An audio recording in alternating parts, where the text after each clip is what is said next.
Good morning, everybody. Welcome to the Game Plan. My name is Gareth Soloway, Chief Market Strategist here at VerifiedInvesting.com. So we're going to go over some economic data that hit at 8:30 in the morning Eastern Time. Again, generally it was okay except for GDP and the GDP price index. GDP coming in at negative 0.5%. So let's throw that up on the big board here. You can see it below me. GDP for the Q1, this was the final reading for GDP. It came in at minus 0.5 versus minus 0.2. So a weaker economy in the first quarter. Now, the key here was a weaker economy, but look at the GDP price index. All right, it was hotter than expected, coming in at 3.8% versus the 3.7% expected. Now, the kicker here is that ultimately a weaker economy with slightly higher inflation raises the worry again of, do we see stagflation? It's one of the things that Jerome Powell's been saying over the last couple days of testifying, is that generally we haven't seen that uptick in inflation, but we need to see a couple more months before we know for sure. All right, other economic data that came in here, jobless claims coming in at 236,000 versus the 244,000 expected. Again, those are people filing for unemployment. Overall, that's an okay number. It's not amazing like it was 3 months ago at 220,000 people only filing, but at the same time, it's not north of 250,000 just yet. And lastly, durable goods orders came in this morning. Durable goods at 16+% gain versus the 8.6% expected. So that's a very strong number, but the core, which removes aircraft, all right, that only came in at 0.5%. versus 0.1% expected. So listen, core was still better than expected, which is good. But again, notice how when you remove aircraft, now you might say, well, why is there such a difference when you remove aircraft? Because remember, China canceled a bunch of their airline purchases when Trump initially put the tariffs on. Then in the last month, basically when China and the US made a deal, they said, okay, well, we'll end up buying those aircraft. So you saw a big uptick in aircraft purchases just in the last month, essentially. And that's why you're seeing such a kind of a wacky number on durable goods as a headline, but you also got to take that aircraft out, and then you get a more realistic number. All right, so that's where we are here. Let's take a look at the S&P 500 chart this morning. We are up on the day, but we are coming back in. Now, this candle right here in the pre-market, and we're looking at the 10-minute S&P futures chart. This candle was where the GDP number came out, which was really the big deal of the morning. The GDP number, weaker than expected, and the GDP price index. Now, listen, the GDP price index is not as important as tomorrow's PCE data. The PCE data is the favored gauge of inflation by the Federal Reserve. But we can still see that the markets were basically at the highs of the morning, and then we got this PCE data out, or I should say the GDP price index and GDP final reading, and we have started to see a little bit of a fade. So again, overall, if we look at where we closed yesterday on the S&P futures right here, or that's where the stock market closed, we are up about 20 points or so, maybe a little less than 20 on the S&P futures, which would equate to about a 20-point gain at the open if we hold these levels. But again, that's not a huge gain, but it's just continued grind in the overall markets. Now let's flip over to the S&P 500 chart, taking a look here. So what do we have here, folks? We have the S&P 500, and we know there's a couple key trend lines. So number one, this trend line right here. This is that upper part of the wedge pattern that I had been drawing in. And I think this is an amazing trend line, right? Because if you look at it, price is still acknowledging it. Now, this is not the scene of the crime retrace. Remember, we went over that yesterday. The scene of the crime retrace is the more important one. But you can't deny that price from this high to this high to this high, and look at how price here closed on the line. Yesterday, we opened higher, but then closed back below. And today we're setting up to open a little higher as well. But let's follow where that closes on the S&P today. All right. The line to me for today would be around 6,100. Give or take a couple points, and obviously I'll review it in the next day's game plan. All right, now if we look at the underbelly of the S&P, essentially the wedge pattern, this is the more important line right here. Okay, now I say this is more important. Why? Well, because this is the one we actually broke down from. So I'm going to change the color on this so it actually pops out a little bit more. Let's go to this color here. All right.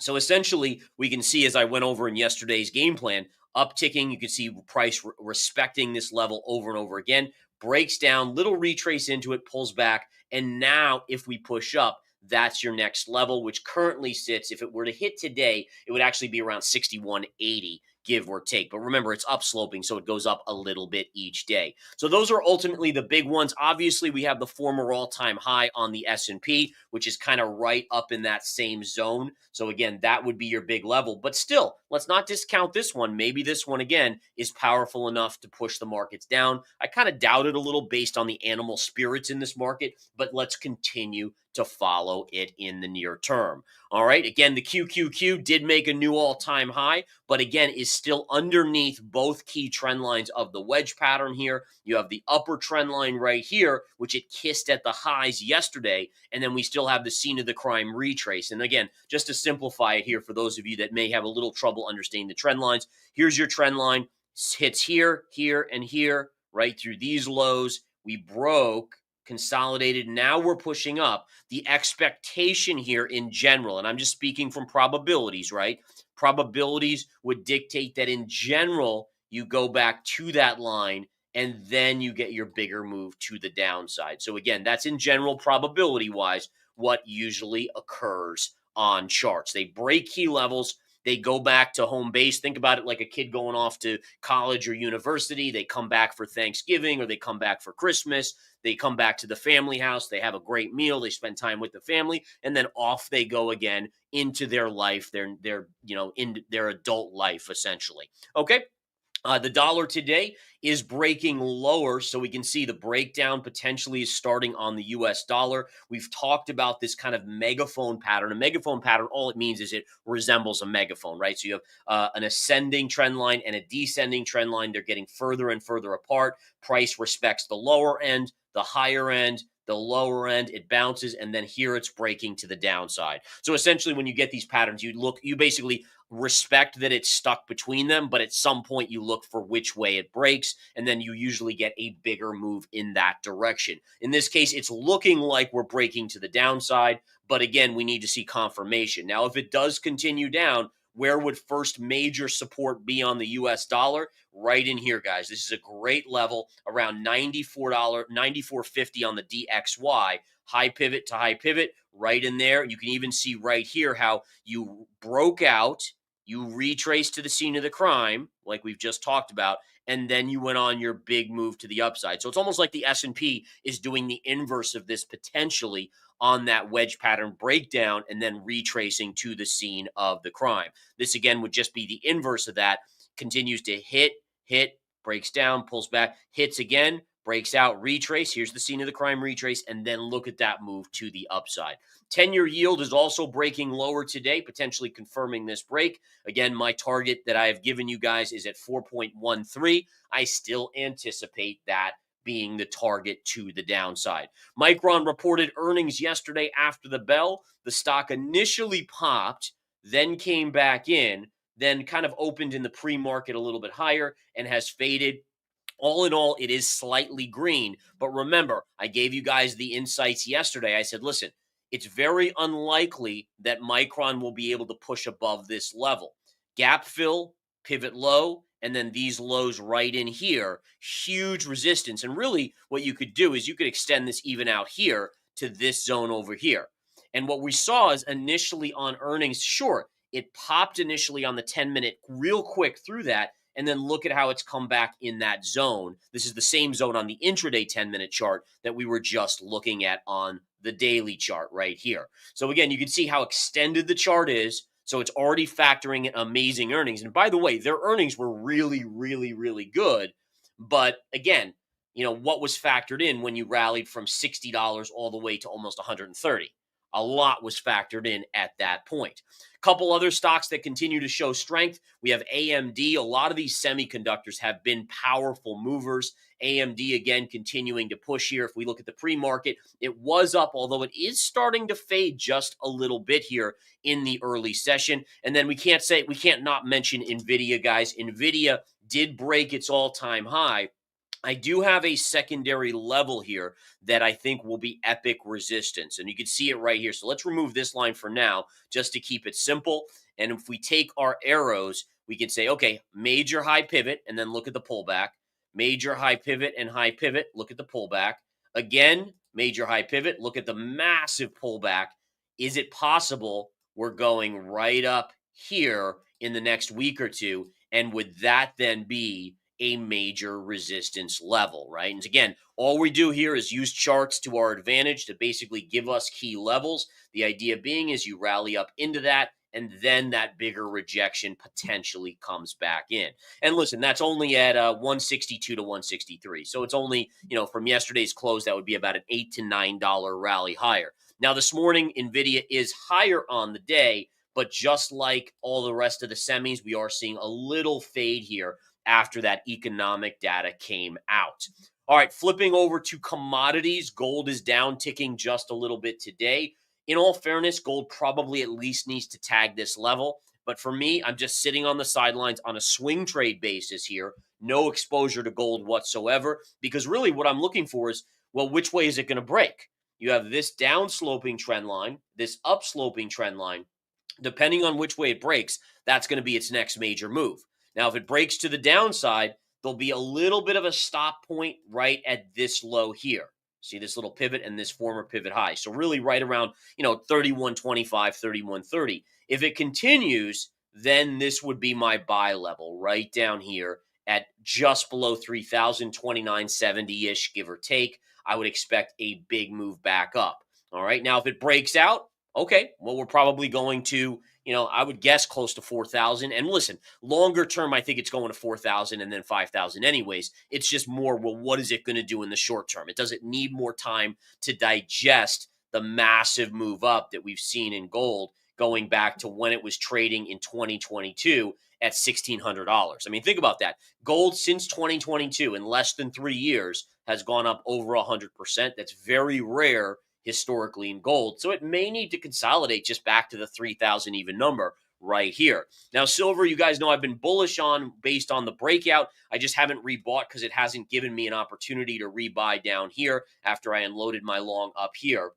But nonetheless, today it's up fractionally. It is pulling back a little bit. We'll continue to monitor it. But still, listen, like I said to you guys before, I have no problem missing trades. I miss trades every day. There's always another trade coming around. So it's either my price or no price, right? And by the way, even when I get my price, is it always the right price? No way. No way. But again, how do I mitigate that risk? What do I do? Well, I don't start with a full position. I say, all right, well, I'm willing to put, let's say, $1 million into a trade on silver. So I'll start with, let's say, 250,000. If it goes against me, I can add another 250. If it goes against me more into the next major support, I can double up again and add that final half position to bring it to $1 million at that point. And generally, based on technical analysis, if you have a 70% success rate at this level, another 70% here and here, one of those is going to get the bounce, right? Again, it's very rare. Occasionally it doesn't. But it's very rare that when you have 3 major levels, that at least one isn't going to have the teeth that is going to ignite that bounce in the chart. All right. Quickly, we'll go through oil, then we'll get into Bitcoin. Oil today is getting a small bounce. Like I said, I was short up here. Now I went long down here. And again, I couldn't care less what's going on in the world in regards to the trade. It's the charts that matter, because when you pay attention to the news, what do we end up doing? We end up saying, oh my goodness, this could get so crazy in the Middle East, And then you're like, oh, well, I better not short up here because this could go up. And I guarantee a lot of us thought that way, right? But when you follow the charts, you do short at these levels and then you make money. And now we go long. And listen, there's no guarantees this will work out. But like I've said, I'm expecting a bounce back to 68-ish, give or take. And then I'll just grab that money and step back to the sidelines again. Natural gas real quick here. See what nat gas is doing. Wow, nat gas continuing to go lower here, folks. This is impressive. I really thought we'd get a small bounce here. Again, it wasn't a level I was going to buy. As I explained to you guys, the risk reward wasn't here, but I still thought we'd get at least a small bounce. We're not getting that. And again, the question then is, are we heading all the way down here? Or maybe this pivot or this pivot down here gives it a small bounce. The point being is that for me, if it continues to sell off, yes, I would buy here. If it does its thing, I'll have to reevaluate at that point. And then lastly, Bitcoin, guys.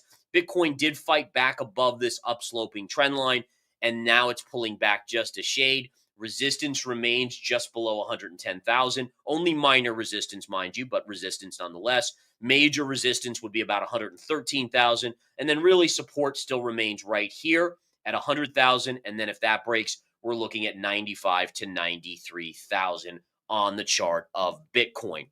All right. So really, when all is said and done, this market continues to, in many ways, be full of animal spirits, right? We've seen so many headlines that could trigger sell-offs, and the market has almost become immune to them, right? I mean, the tweets or the social media posts, by Trump, whether it's attacking Jerome Powell or whether it's a trade dispute or whether it's, attacking, a social media attacking Iran or even an attack on Iran's nuclear sites. The market generally ignores those, which tells me that euphoria is obviously at hand, right? You're having the animal spirits, aka euphoria, in the market. To me, is that a warning sign? Absolutely. It doesn't necessarily tell us where it's going to end, but that's where we go to the charts and we look at, okay, well, we have the retrace to the scene of the crime at this level. Let's watch and see how markets behave off those levels. All right, guys. So as always, I am here for you guys, and I'm going to continue to give you my insights. Don't forget, we're running the Winning Trader Series sale right now, 55% off.